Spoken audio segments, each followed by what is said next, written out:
You're listening to Jacsports podcast show. It's been over 2 months, but I'm back. I'm your host, Alex Hamilton. Happy Turkey Day, everyone. It is November the 24th, 2016, and it's Thanksgiving. We have a lot to talk about. Roger Goodell is becoming a dictator in the NFL. I mean, made $45 million last year. Now he's banning every single celebration. Now, every hard hit is like becoming a flag, and you're banned $10,000 or fine, if you know what I mean. Other things, Cubs won the World Series. Obviously, many people know. I'm late about 3 weeks, but they won the World Series first time in 108 years since the last one they won. I'm just getting back into things for Jacsports, so I'll be posting regular now. We're going to talk about Jay Cutler, Bengals, Ohio State versus Michigan, many other things football. Also, I'm introducing a new segment with What Could Have Been segment. I'll talk about that and what really grinds my gears. Stay tuned for more on Jacsports. Let me talk to you about the $45 million man. No, he's not the biggest NFL stars like Peyton Manning or Tom Brady. It's Roger Goodell, the dictator of a commissioner. He's been in office, he's been the NFL commissioner since 2006. The NFL ratings 2006 to 2015 were the highest it's ever been.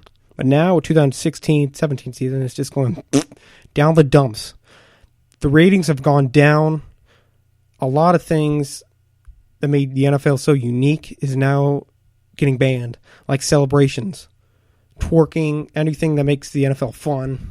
A lot of hard hits. That's what I love about the NFL. Hard hits, people getting not hurt, but like just people getting hit hard. That's what I love about it. That's what makes it unique as a sport. That's why it makes the football the number one sport in the country, because all that stuff. Now I can see why people at the NFL draft, the fans that are attending the NFL draft, are booing him every time he comes out. He's got too much power, for God's sake. He's got too much power. No, I'm not going to say he's the Adolf Hitler or anything, but he's got too much power, man. He's a dictator. He needs to have less power. He needs to make the NFL fun like it used to be. If I was in a time where I would love to report and just talk about the NFL, would be the 90s and 2000s. I would love to live in that time to watch the NFL. That time flourished for them.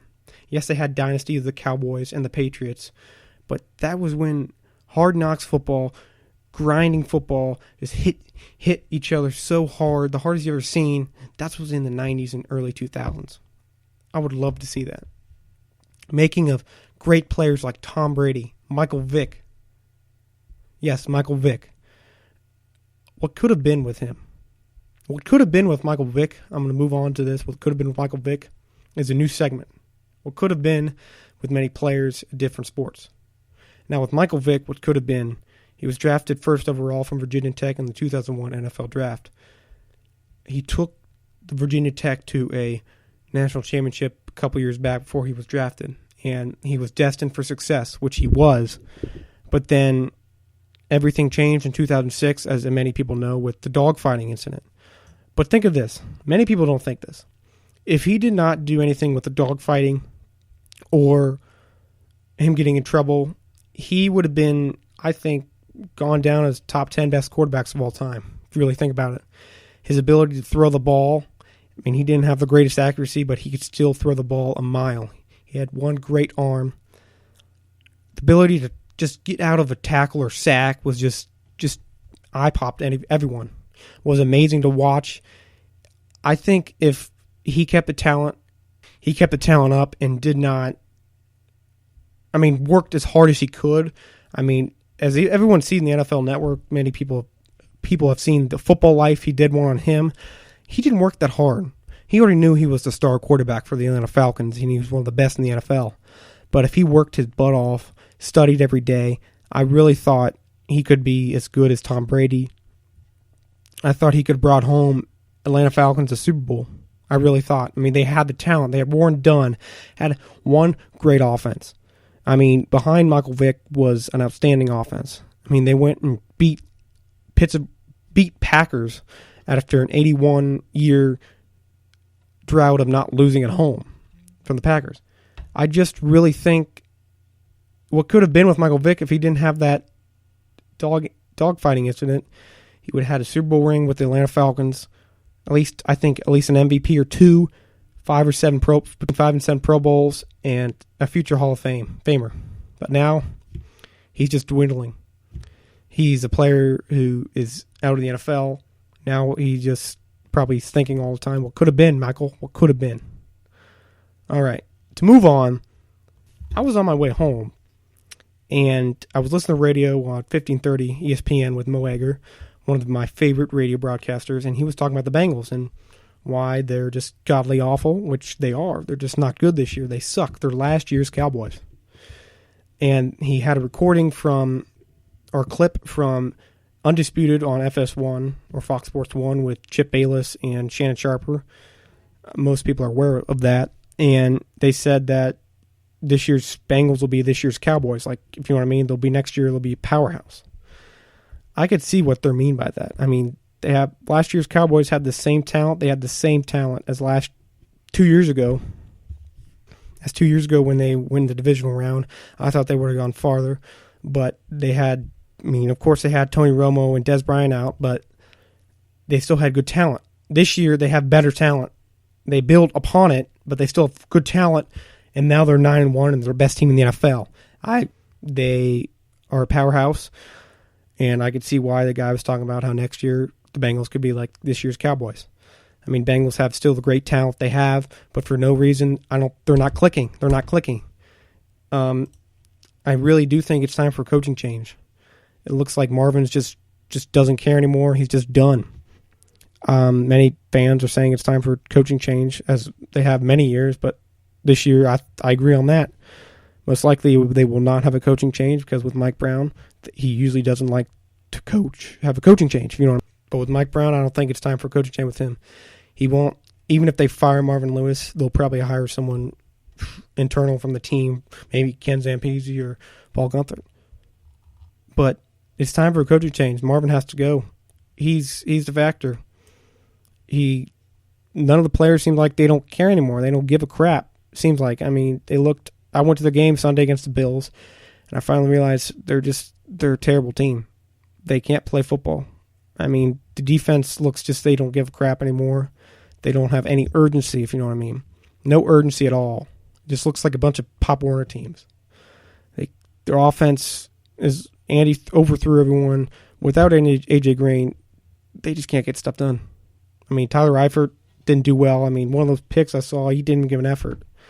I mean, it just looks like they don't want to even be there. They just want to earn the paycheck and just go home. They don't care if they're that bad. I mean, what I saw, Hugh Jackson, even though he has an 0-11 record on him with the Browns, he is working the Browns' tails off. I mean, they've been fighting hard. From what I've seen against the Bengals and Browns, they fought hard.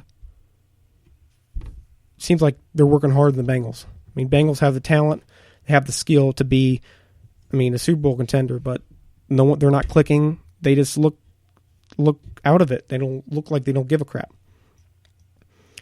I mean, if they keep this up, then they'll have a good draft pick. And if they go in the draft next year, I think they should pick a defensive end, and go in the free agency and pick up like Malcolm Butler for secondary. He's on the market next year, but they won't. I know they won't. They got to take risks. They have to take risks next year.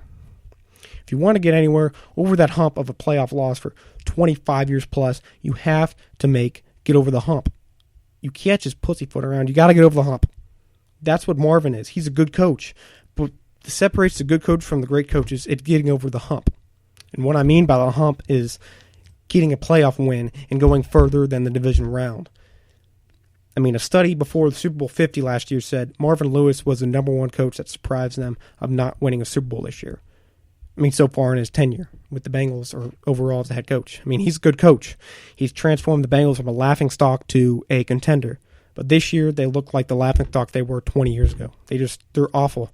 Offensive line looks like crap. Everything is not clicking. It's not clicking for them. So that's why I'm just kind of they're not going to go anywhere this year. So they could still be in it. They're a game and a half behind, but I'm kind of done with them this year. This year with the NFL has been interesting. Many good teams that many people thought would dominate this year have been just bad. Just bad. I mean, the Packers are 4-6. Mike McCarthy will probably most likely not have a job after this season. Bruce Arians is just looking around like, what's going on with my team? Ron Rivera does not have a good season. Marvin Lewis is not having a good season. But then, again, NFC East and AFC West are the powerhouses of division this year.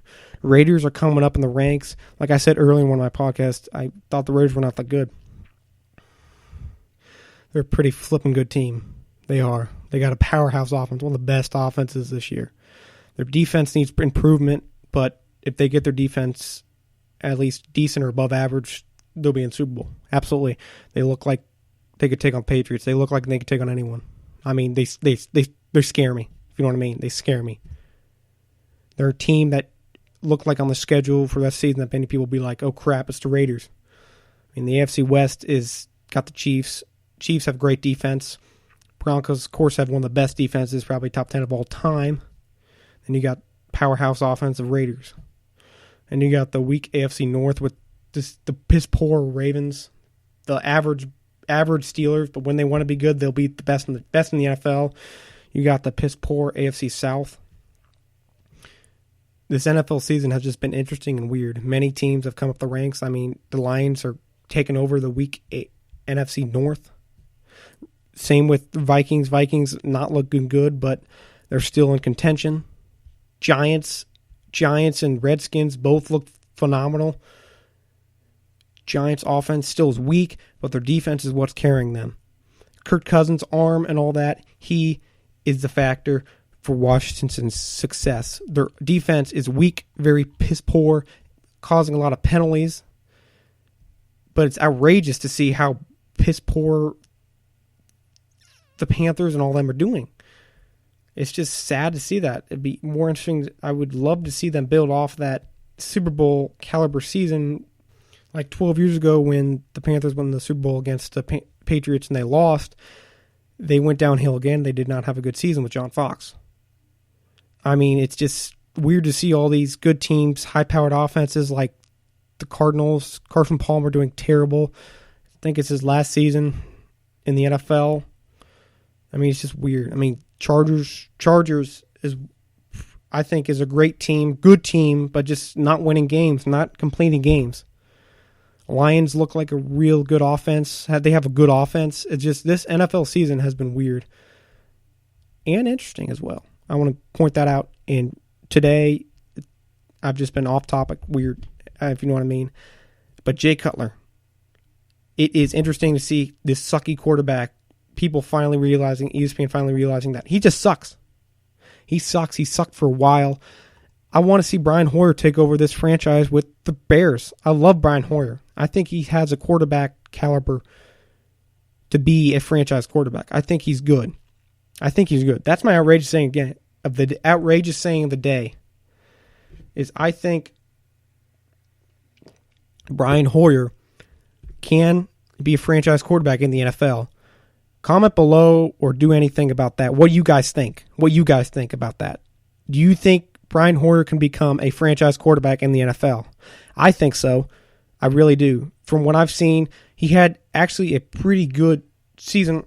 I really think he can be a franchise quarterback. All right, to move on with really grinds my gears is what is going on with the old Madden, with the new Madden. It just sucks. Madden sucks these days. It really does. All right, thank you for listening to the Jacsports podcast show. Make sure you find me on Twitter at Jacsports44 and email me at hamiltona62@gmail.com. Also go on www.jocksports.whaley.com to reach me. Thank you. Have a nice day as always.